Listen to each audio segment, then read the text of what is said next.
So one of the things in this lawsuit that has been really bugging me and I want to discuss and also make clear about like what my stance is, in case you're thinking I'm gonna be someone who's like a Candace Owens.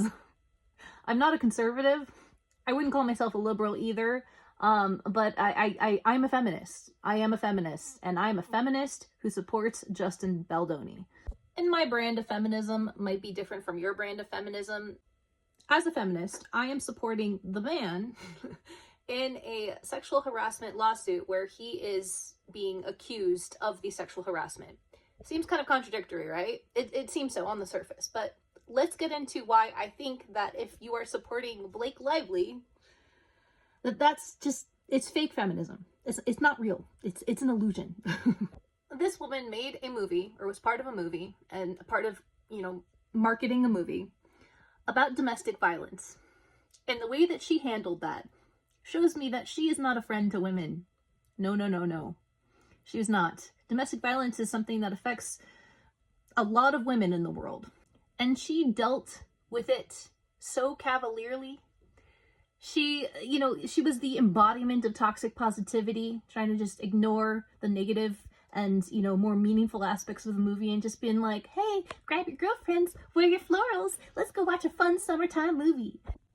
Well, Justin Baldoni, someone who has a podcast for men talking about toxic masculinity and talking about feminism and issues of being a woman and how much he supports women. And when he marketed the movie, he approached it with such nuance. He approached it with sensitivity and care. Justin Baldoni is the friend to women. But there's no perfect victim. Yeah, there isn't. But sometimes someone's behavior shows a pattern, not just them being an imperfect victim. Yeah, there's reactive abuse stuff, but I don't think that applies to Blake Lively's case. I think that she is very narcissistic in just how she operates in the world. And obviously, Ryan Reynolds is a big problem as well. We can go into that into another video, but he's a villain. But that doesn't negate the ways that Blake Lively has been in her patterns as well. So to me, as a woman who has been affected by things like domestic violence, okay, I could not be more frustrated with these women who, like Blake Lively, who are literally agents of the patriarchy. And people were trying to tell me this isn't a gender issue. I have to disagree, to be honest, because I do see these systems in place as highly patriarchal. It's just what I've seen, what I've observed. I mean, at this point as well, we even got like hard facts and evidence for it. We know that the patriarchy has been in control. We know that patriarchal systems have been abusing power for centuries. And to be honest, a lot of patriarchal systems are narcissistic in quality. That's one of the things I talk out against, is narcissists and narcissistic systems. We'll get into this later, but religion is one of them. I'm very anti-religion. So if you're one of these, guys who supported me and are like, oh yeah, she's supporting the guy in a sexual harassment accusation lawsuit. Like, she's a cool one. She's anti-feminist. No, you're in the wrong place. Sorry to disappoint.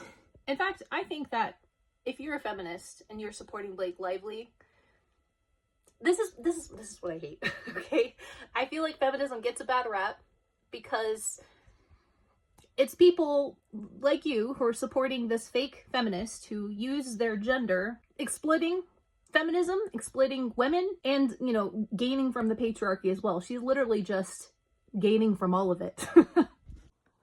When it's the man who is doing the real work for feminism and is, one of the few men doing that, by the way. There's very few men who are brave and courageous enough to do that. And yeah, I get it. A lot of men call themselves feminists as a virtue signal. I agree, but sometimes it's also genuine. This is why, as feminists, we need to support Justin Baldoni. Because I really believe, personally, that he's the embodiment of the divine masculine.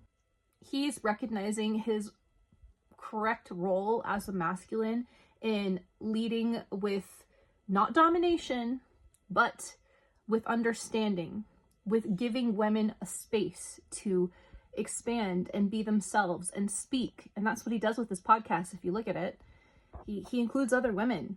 This isn't just him talking about women to women. And a man who recognizes his responsibility as a divine masculine, as the man, to protect women. To me, it is no coincidence that he is trying to be brought down by the media, because I believe that the media actually portrays fake feminism that does not help women, and it actually harms women. But that's another video for another time. It's no surprise that the divine masculine, the few divine masculine men in the world, are targeted by patriarchal systems.